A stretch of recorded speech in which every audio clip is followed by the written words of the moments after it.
আজকে ভর্তা বানাবো। ভর্তা হলে কিন্তু ভাত খেতে দারুণ মজার লাগে আমার কাছে। কিন্তু এই কচুরমুখীগুলো অনেক দিন ধরে এনেছিলাম, সেগুলো এখন একটু টেলে ভর্তা বানাবো। আর এখানে ডাল রান্না করে দিলাম। এখানে ডাল রান্না করতেছি আর ভর্তা বানানোর জন্য কচুরমুখীগুলো আগে সেদ্ধ করে তারপর একটু ভেজে নিলাম তেলের মধ্যে। তারপর এখানে পেঁয়াজ রসুন আর এখানে শুকনো মরিচ দিয়ে এখানে টেলে নিব, একটু হালকা করে ব্রাউন কালার নিব ভর্তা বানানোর জন্য। আর এই মরিচগুলো অনেক ঝাল, তার জন্য কিন্তু 2টা মরিচ নিয়েছি। যারা যতটুকু ঝাল পছন্দ করো অবশ্যই বেশি করে ঝাল নিতে পারো।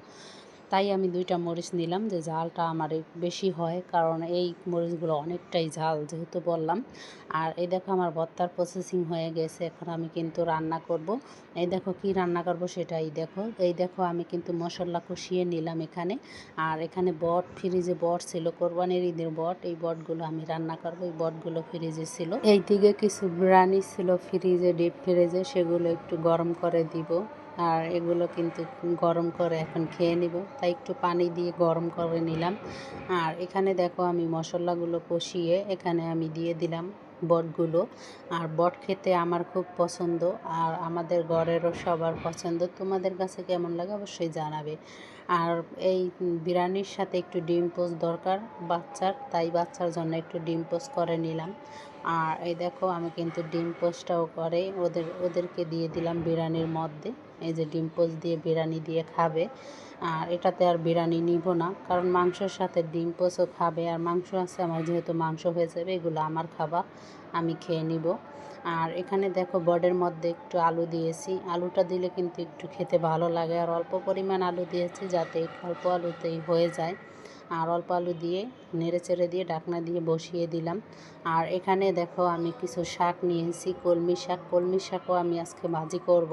তার জন্য কিন্তু শাকগুলো ধুয়ে নিতেছি, ভালোভাবে ক্লিন করে নিতেছি। শাকগুলো কিন্তু একদিন আগে নিয়ে এসেছিলাম, তাই আজকে বেছে তারপরে রান্না করব। কারণ বেশি দিন রেখে দিলে কিন্তু, যেহেতু কালকে বিকালে নেওয়া, আজকের দুপুরে রান্না করে ফেলবো। দেখা যায় বেশি সময় রেখে দিলে কিন্তু শাকগুলো নষ্ট হয়ে যায়। তারপরেও অনেকগুলো শাক নষ্ট হয়ে গিয়েছে, এখন অল্প করে হয়ে গিয়েছে। যাই হোক, শাকগুলো ধুয়ে ঝরা দিয়ে রেখে দিয়েছি। এখন এই পর্যায়ে আমার তরকারিগুলো কিন্তু হয়ে গিয়েছে। আর বড়ের তরকারিটা খেতে কিন্তু বললামই তো ভালোই লাগে। আর এটার মধ্যে যদি এই সিক্রেট মশলা, যেটা ভাজা জিরা গুঁড়া করে তারপরে আমি কিন্তু তরকারিতে দিয়ে থাকি। আর এই ভাজা জিরার গুঁড়াটা দিলে কিন্তু তরকারি অনেকটাই স্বাদ বেড়ে যায়। যাই হোক, রান্নাবান্না শেষ করে কিন্তু আসলাম ঘরে একটু পরিষ্কার করতে। আর এই মেশিন দুটো কিন্তু এখানে অনেক দিন থেকেই রাখা, মাঝে মাঝে কিন্তু পরিষ্কার করি, তোমাদের মাঝে ভিডিও করে দেওয়া হয় না। আজকে ভাবলাম একটু ভিডিও করে নিই। আর এই দেখো আমি কিন্তু একা একাই টেনে কিন্তু তারপরে কিন্তু নিয়ে আসলাম এইদিকে মেশিনটা। কিছু অর্ডারি কাজ করলে তো বুঝোই, ঘরের অনেক কাপড় চোপড় জমে যায়। আর এই দেখো এই টলিটার মধ্যে কিন্তু অর্ডারি কাজ যেগুলো নিয়ে থাকি, সেই কাপড় চোপড় কিন্তু আমি রেখে দেই। আর এই সেটটাতে কিন্তু আমার 2টা মেশিনেই থাকে। মেশিন 2টা, একটা ওভারলক মেশিন আর একটা হলো সেলাই মেশিন। আর যেহেতু দেখো আমি কিন্তু সব এদিকে রেখে দিয়েছি, সব বলতে সুতা অন্যদিকে বক্রমগুলো রেখে দিয়েছিলাম ওভারলক মেশিনের উপরে। আর এই ওভারলক মেশিনটাও কিন্তু অনেক ভারী, দেখো আমি টেনে নিয়ে আসতে পারছি না, অনেকটা শব্দ হয়েছিল। যাই হোক, এখন কিন্তু ঝাড়ু দিয়ে পরিষ্কার করে নিব। ওই চিপাটার মধ্যে কিন্তু অনেক সময় ময়লা জমে থাকে চিপা চাপায়, তাই আমি চেষ্টা করি নাড়িয়ে চাড়িয়ে তারপরে পরিষ্কার করে ধুয়ে মুছে, মানে ঝাড়ু দিয়ে তারপরে আবার মোছামুছি করে তারপর আবার ঠিক করে নিতে। কারণ তাহলে দেখা যায় আমাদের বাসায় ময়লাগুলো কমই জমে থাকে।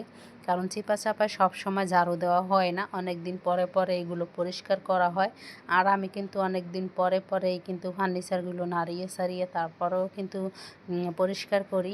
আর দেখা যায় যেটা অনেক ভারী সেটা আর করা হয় না, হালকা পাতলা যেগুলো আমি একা একা পারবো, যেমন এইগুলো মেশিনগুলো যেমন একা একা আমি সরাতে পারছি, তারপরে কিন্তু আমি একা সরিয়েই পরিষ্কার করে নিছি।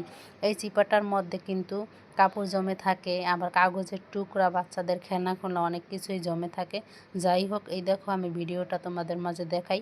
এখানে কিন্তু আবার লাঠি দিয়ে মুছে এখন কিন্তু সেরা এই ওভারলক মেশিনটা আমি দিয়েছি। এখন আমি টলিটা দিয়ে দিব। আর টলিটা কিন্তু এখানে রেখে দিয়েছি মাঝখানে, আর মাঝ বরাবর রেখে দিলাম। এখন আমি সেলাই মেশিনটাও এখানে নিব। তাই আমার বাচ্চাটা বলতেছে যে তুমি আম্মু আমি একটু ধরি তোমার সাথে। আমি বলেছিলাম ধরো, আমার সাথে ধরে ঠিক করে আমরা রেখে দিলাম। ভিডিওটি এই পর্যন্তই। সবাই ভালো থাকবেন, সুস্থ থাকবেন। দেখা হবে পরের ভিডিওতে। আল্লাহ হাফেজ।